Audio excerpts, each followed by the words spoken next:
depending on where you stand in society, it's a catastrophe or a huge income base for the pharmaceutical industry, of course. And to parents, it's very simple. Be careful, you know. Try to realize that this is a reality. There is a lot of research behind this, and the figures tell you the straight language, and you should be very, very careful, and especially when it comes to artificial exposures, both from what I will call artificial food, like beverages and sodas and candy and food that are highly processed, containing a lot of processed sugar, etc. You are the expert on this, Davida.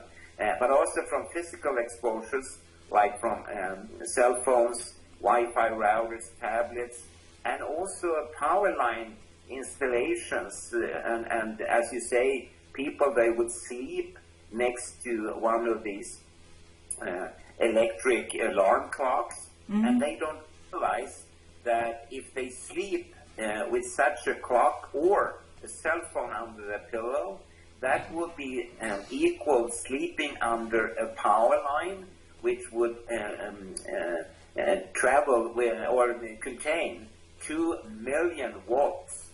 And in Sweden, the highest power lines that are allowed are only 400,000 watts. But you sleep close to 2 million watts easily. And people don't realize this because, again, the electro smoke or smog is invisible. You don't see it. And it's only until you start using a meter of some type that you realize that, wow, this is high. And it's very, very, very high compared to so-called natural background into which people were born like 120, 130 years ago. And then we have invented all these things as the environment is so very, very different. So to talk about our living environment as artificial, that's too weak a word, I would say. It's much more than artificial. Absolutely. And it's very important for parents to deal with this. My health coaching, I highlight to people literally what you're saying is, and I use the word toxic. Everything we put in our bodies, on our bodies, breathe in is toxic. And as you say, it's the colorants, flavorants, preservatives, additives, you know, in food, hormones, steroids, you name it. And that's just to mention on the food side. And then you've got the chemical side. Everything in your house is chemical based, petrochemical based. And then, as you say, you've got the EMF.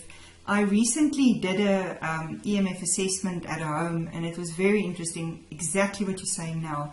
The alarm clock is standing next to the bed. It's not even working. It's flickering.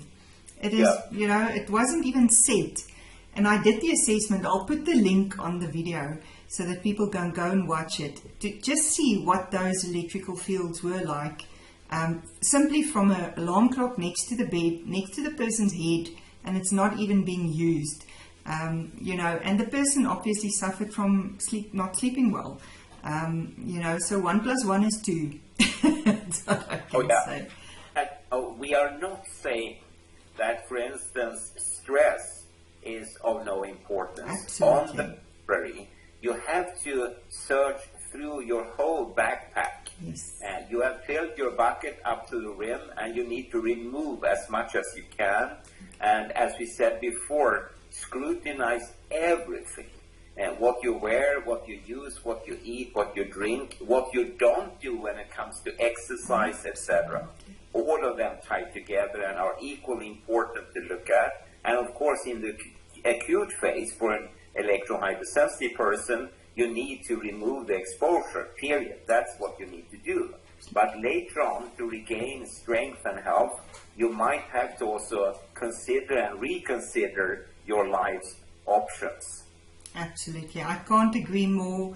I've seen it in my own life. And I bring, if we just talk about toxicity again, it's toxicity of thoughts. So that's another element we focus very strongly on, because you start repeating, you know, it's like having a playlist, and it's a negative playlist, and it just keeps on playing.